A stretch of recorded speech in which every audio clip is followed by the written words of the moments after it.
Lho lah kok nang kamare Mas Widi ki lho nyapa kuwi lek wong teko ngamuk nang kamare mok nggih jag-jagan kuwi. Gat. Kowe nang kamare dhewe kono.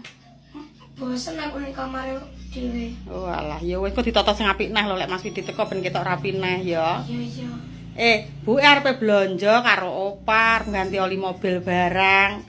Sama nang omah ngancani make ya. Mak engko lek pengen tuku apa-apa engko tukokno ya. Duwite tak deleh nang ndur kulkas kala ya. Ya. Kok make tak pas sore-sore tak jak gowes ape. His, ngawur aja. Mak iki ra iso numpak sepeda kok mau jak gowes piye te karepmu ki? Ya dijak gowes. Aja. Mak dasteran Mbah Buya tok dijak gowes iki lho.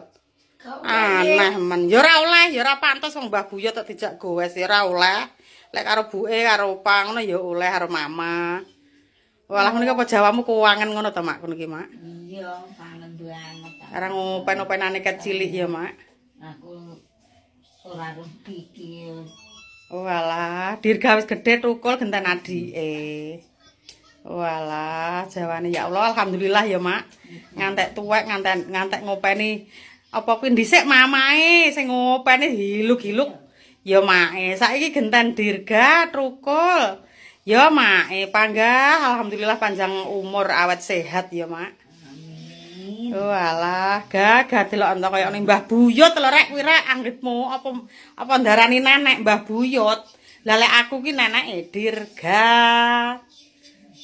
Dikancani tenan lho gak, arep budal lho ya. Iya.